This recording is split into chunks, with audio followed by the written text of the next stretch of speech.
All right, we're all set. So good morning, everyone.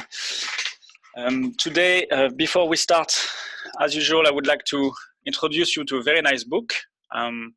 So it's a book about the dynamics of polymers, and it has been written by Doy and Edwards, as you can see here.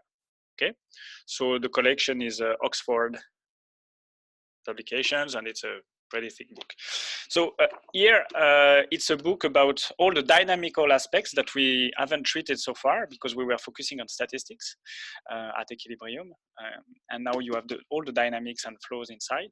And it's a pretty technical book. So for those of you who are interested in more involved mathematical treatment, it's a very nice one. And so today I would like to, let me share the screen. I would like to discuss about invasion of pores by long chains.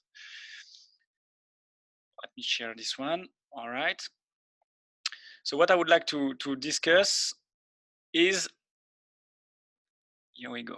Okay, so it's the dynamics of confined polymer chains. This is something we encounter in several situations. You can think about DNA and viruses, for instance, where very long chains, polymer chains in general, are trying to invade a pore, or are pushed by some forces to invade a pore, and we know that due to anthropic reasons, it's pretty unfavorable.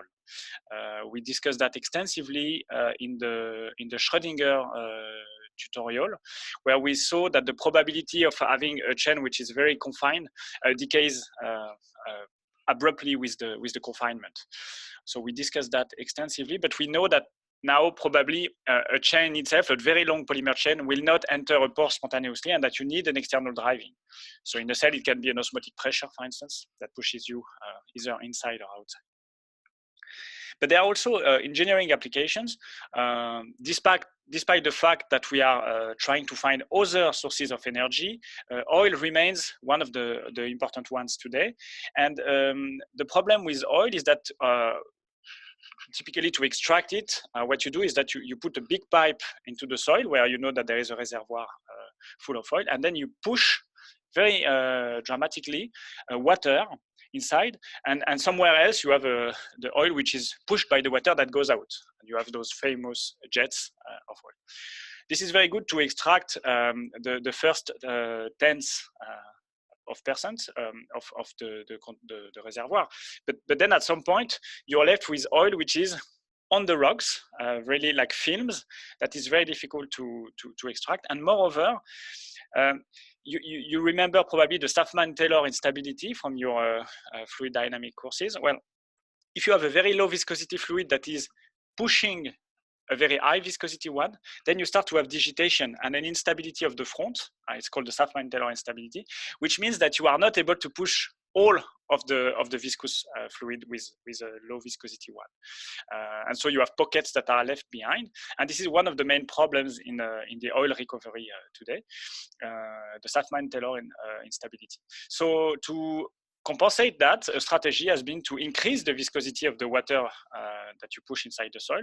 We don't discuss the pollution aspect here, of course, but people have thought about adding some polymer molecules inside the water to increase dramatically the viscosity and thus reduce the Staffman-Taylor instability and collect more oil at the end. In any case, both from the biological or the engineering aspects, we understand that dealing with confined polymer chains and how to push them into pores is something that is important and fundamentally as well. Okay, so this is the idea of this very nice paper by Françoise Brochard and Pierre-Gilles Degène about the dynamics of confined polymer chains, and you will recognize plenty of the pictures we are using in this tutorial. Of course, they come from this paper, and at the end, what you can see is that here there is a little pore, and there is a chain that is pushed by some flow. So this is precisely the discussion we had so far. How can you, what is the critical flow you have to impose, or the debit you have to impose in order for a polymer chain to enter a pore? And this is what we would like to calculate at the end, okay? So it has been summarized in tutorial 8 that you can take. It's in the Dropbox. So we will first revisit an important concept of polymer physics, which is the blob concept that you have already discussed with Jean-Marc, but that I would like to define more generally and to illustrate in various situations.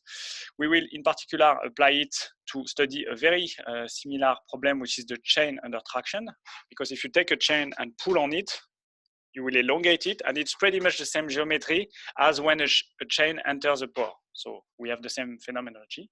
And finally, we will really go to the confined situation, that is the one we are interested in, and discuss it and compare it with the previous approach. And the last point is to add a flux and to calculate the critical J you would need to invade a pore, biologically, engineering, whatever you want, okay? So this is the program of today. Let me share my whiteboard with you. All right. So any question on the program? No? All right. Okay, so the situation is the following. So before we start, perhaps I would like to make a comment about what we call the Flory theorem. So it's just a preliminary. Sorry. Let me check.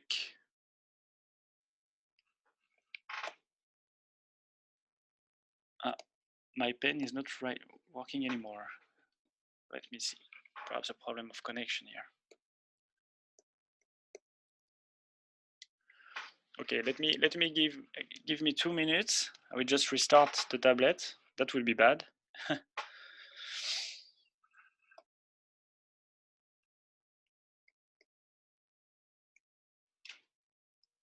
right.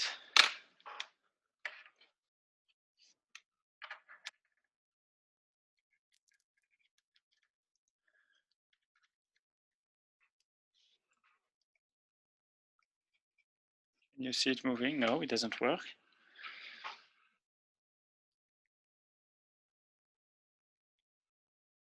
I'm sorry, it's a brand new equipment, should work, and